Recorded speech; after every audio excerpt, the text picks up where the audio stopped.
The blanket smelled like industrial detergent and rain. Nia sat on the back step of an ambulance, parked sideways across the entrance of Meridian Tower, the wool scratching at the back of her neck, her hands wrapped around a paper cup of coffee that had stopped being warm 10 minutes ago. Blue and red light moved across every surface around her in slow, mechanical rotations met across the wet asphalt, across the faces of the first responders moving in and out of the building, across the sealed envelope now inside, a clear plastic evidence bag resting on the gurney 3 feet to her left. She had not taken her eyes off that envelope since the moment a federal agent named Caraway had placed it there, with gloved hands, and told her, quietly and without ceremony, that she had done the right thing. She had not responded to that. She wasn't sure the right thing and the surviving thing were the same thing yet. She needed more time before she could separate them cleanly. Across the street, behind a temporary barrier of yellow tape, a small group of residents and passers-by had gathered in the rain with their phones raised, recording, the way people record things now before they have decided how to feel about them, collecting the image first, the meaning later. Nia watched them without expression. She understood it. She had done the same thing once, years ago, standing outside a building in Atlanta, where something had happened that she couldn't process in real time and needed the screen between her and it. The building doors opened. 2 paramedics came through first, moving with the careful speed of people, transporting something fragile at a pace that cannot afford to be slow. The gurney between them carried Jun Seo, strapped in, an oxygen mask over his face, one arm connected to a line that ran up to a bag hanging from a silver hook. His eyes were open, tracking. They found Nia. He didn't move his head, just his eyes, shifting to her across the distance with the specific focus of a person who needs to confirm one thing before they are willing to go anywhere. She was there. She was upright. She was alive. His eyes closed. The paramedics loaded him into the second ambulance with the efficiency of a process, repeated 1,000 times, and the doors shut, and the vehicle pulled away with its lights running but no siren, which Nia had been told meant stable, not critical, and which she had heard and registered and not yet fully believed. Agent Caraway appeared at her left shoulder. He was a compact man in his early 50s, gray at the temples, with the kind of face that had learned to deliver hard information without inflection, because inflection had stopped being useful to him decades ago. He held a small notepad but hadn't opened it. "We're going to need a full statement," he said. "Tonight, if you're able." "I'm able," Nia said. He nodded, didn't move immediately. Stood there in the rain with his collar up, looking at the building entrance. The way people look at a place where something large has just concluded. "How long have you known him?" he asked. 4 years. "And in 4 years, did you have any indication?" "No," she said, flat, certain. Then after a breath, "And yes, but not the kind of indication that has a name. The kind you explain away because the alternative explanation requires you to rebuild everything."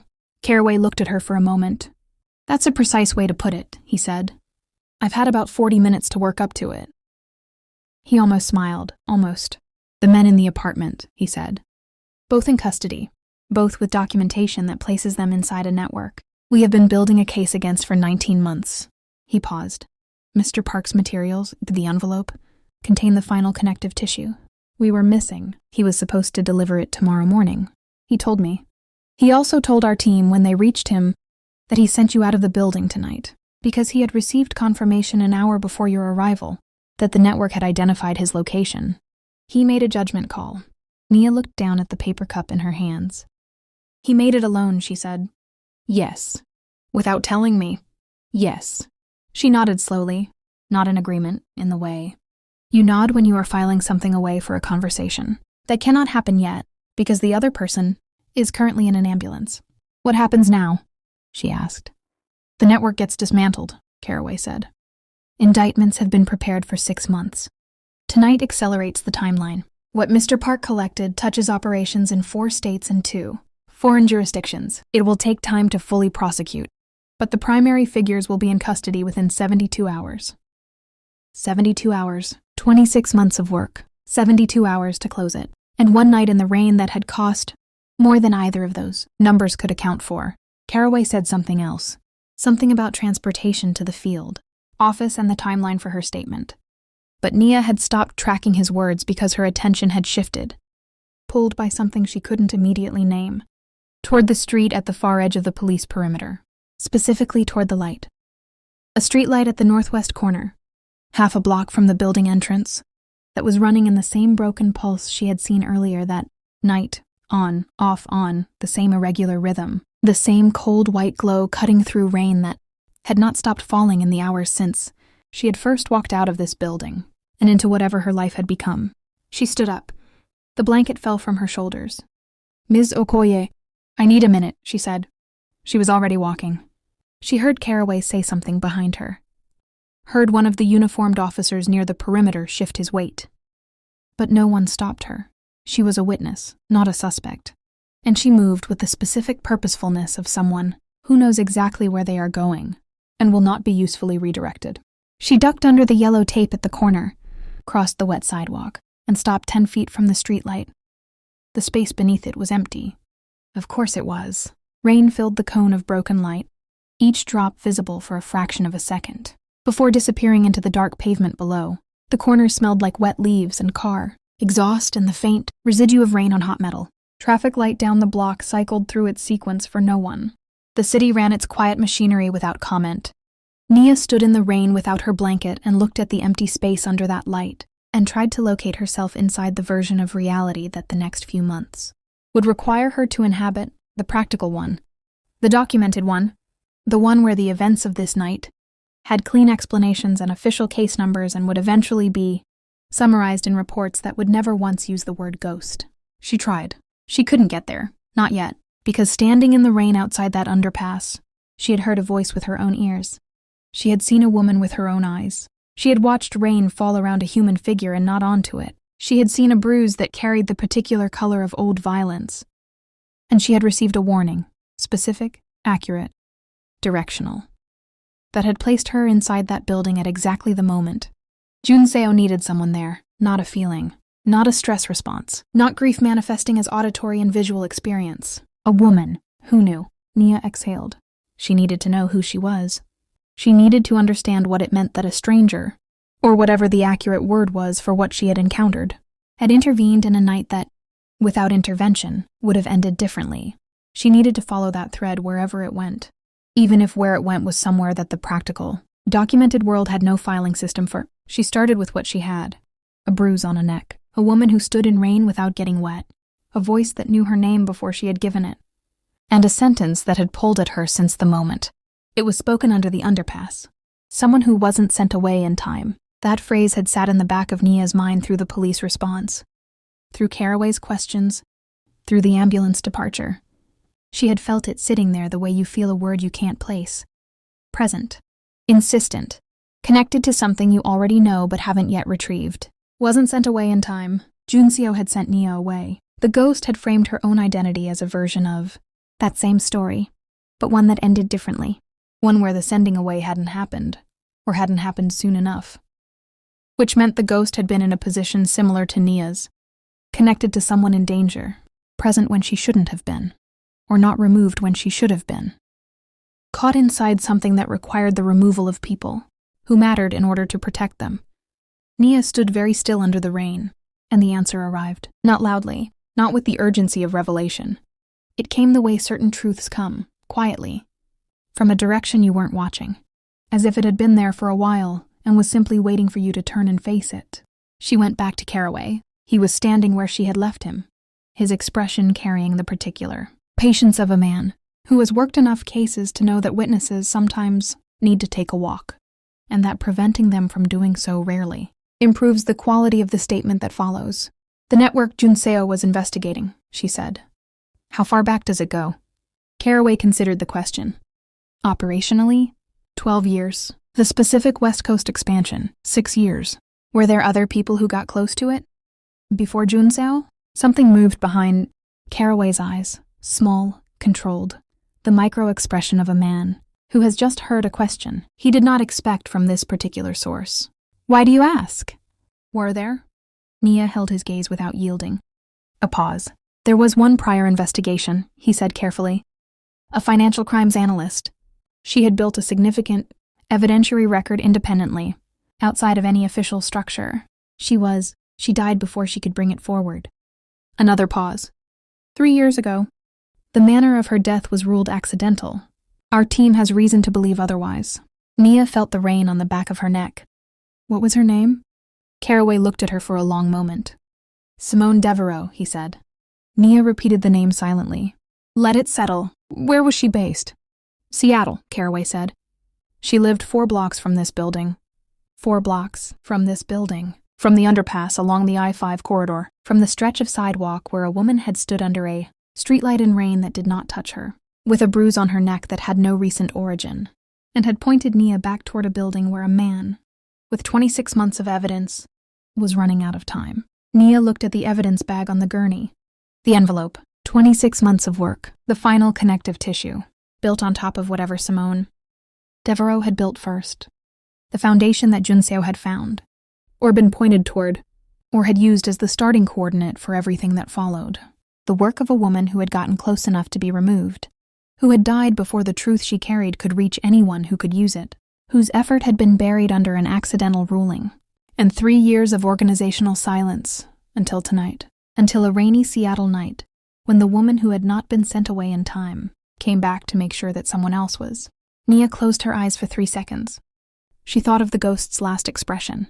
Not haunted, not anguished, not reaching for anything unresolved. The faint smile of someone who has just watched a thing they started a long time ago finally reach its destination. Some people don't come back to haunt you. They come back to finish what was taken from them.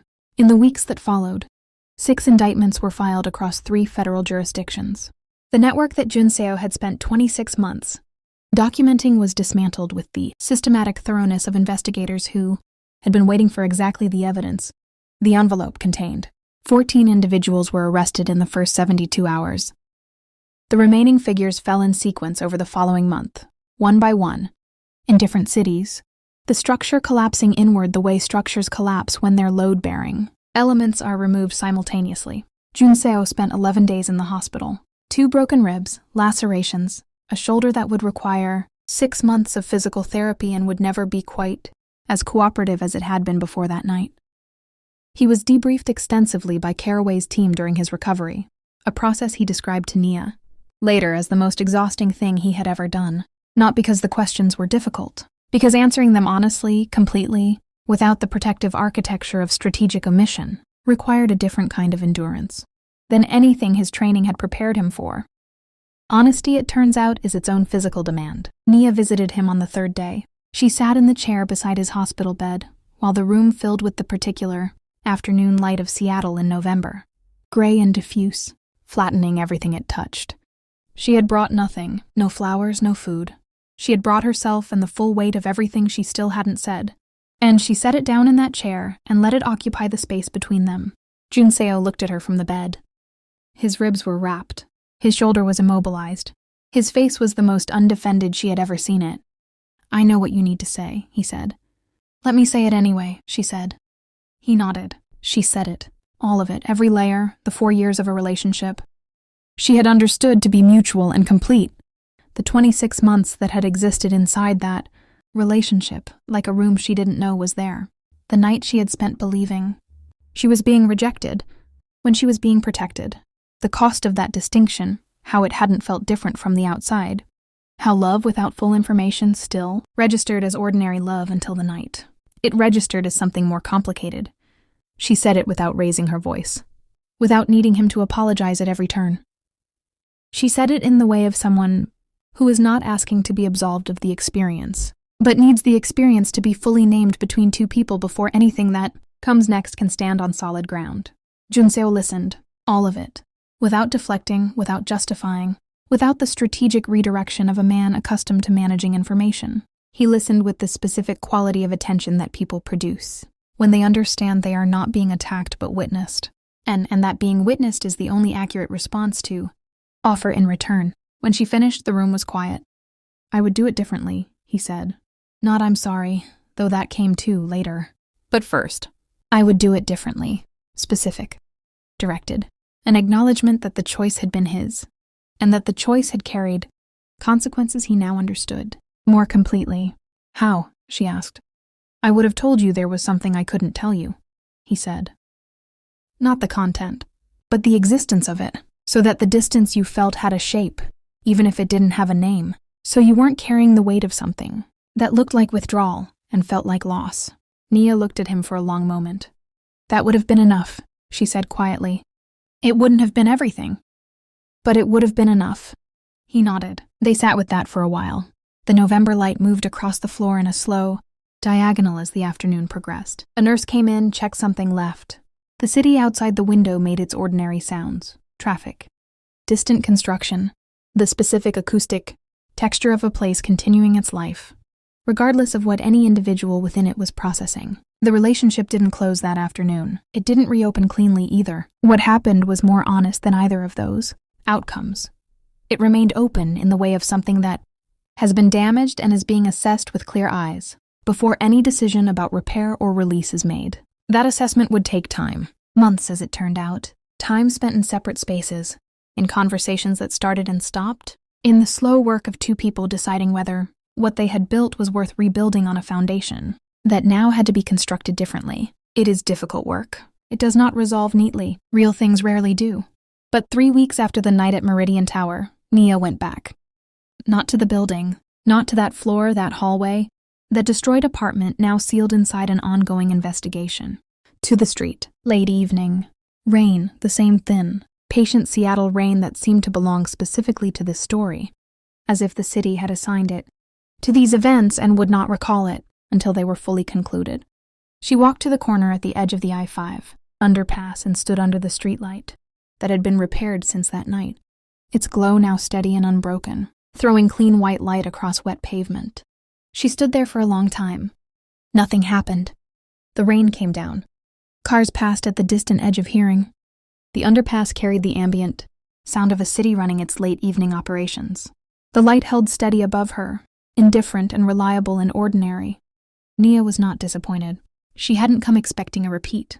She had come to stand in the place where something had happened that she would spend a long time integrating, and to stand there with enough stillness that the integration could begin. She was about to turn and leave when the light shifted. Not dramatically, not a flicker or a pulse, just a slight, momentary change in temperature, the kind that air produces when its composition has briefly altered, the kind that empty space produces when it is, for a moment, less empty. Nia went still. She didn't turn quickly. She turned the way you turn toward something. You are not sure. You are ready to see, slowly, giving yourself time to prepare before the confirmation arrives. The corner beside the light was empty, but on the pavement directly beneath it, where the rain should have been accumulating in the slight depression near the drain grate, the surface was dry, a perfect circle of dry pavement, in the exact dimensions of a person standing still. Nia looked at it for a long time. Then she looked up, not at anything visible, just up, the way you look when you are addressing something larger than the space immediately around you. I know who you are, she said quietly. Simone. The rain continued. The light held steady. And from somewhere, not directionally, not from any location her ears could triangulate, but from the specific interior space, where certainty lives, when it has no logical origin, she felt it. Not heard, not seen. Felt. The faint, specific warmth of something released. Of a thing finally finished. Of a truth that had been carried a long distance by someone, who could not put it down until someone else was ready to pick it up. And who was now, at last, able to rest. Nia stood in the rain for another minute. Then she straightened her coat, turned north, and walked. Not away from the truth, into the rest of it. Because that is what survival requires. Not the dramatic exit. Not the clean conclusion. But the willingness to keep moving forward into a life that is now permanently altered by what you know. Simone Devereaux had stood in this rain 3 years ago and had not been sent away in time. She had carried what she knew into a silence that the wrong people had enforced. And she had waited. However the waiting works for someone in that condition, until the night when her warning could reach someone who was still in a position to act on it. And the night that warning saved was the same night that finally delivered. Simone's own work to the people who could use it, 26 months of Junseo's investigation, built on the foundation of what Simone had started. Finished by a woman who came back in from the rain when every rational instinct said keep walking. Sometimes the person who pushes you away is the only reason you are still alive. And sometimes the person who sends you back into danger is not a threat. Sometimes they are the only one in the room who has already seen how the night ends, and they are using the only power left to them to make sure your ending is different from theirs. Nia walked home through the rain, alive, carrying the truth. And somewhere behind her, under a streetlight that held steady and bright and unbroken, the circle of dry pavement slowly filled with rain, and the night closed gently over the space where Simone Devereaux had stood for the last time. If this story moved something in you, if you found yourself holding your breath somewhere, between that underpass and that hospital room, then you already understand why we tell stories like this on this channel. Stories about love that protects without explaining itself, about truth that survives the people who first carried it, about the moments that split your life into before and after, and what it takes to walk into the after without looking away. Simone never got that walk. Nia did, and the distance between those two outcomes is the distance that one warning, one night, one decision to turn around instead of keep walking made possible. Drop in the comments. What was the moment in this story that hit you hardest? Was it when Junseo said everything you know is only half the truth? Was it the dry circle on the pavement? Or was it something quieter? Something between the lines that landed before you could prepare for it? We read every single comment on this channel. Everyone. And if you are watching this and you have not yet subscribed, do it now. Turn on the notification bell so you do not miss what comes next. This channel exists for stories that carry real weight. Stories built from real patterns and real human experience. Stories that leave you thinking long after the final line. Share this with someone who needs it tonight. You probably already know who that person is. We will see you in the next story. And until then, keep turning around. Even when every part of you says keep walking, especially then.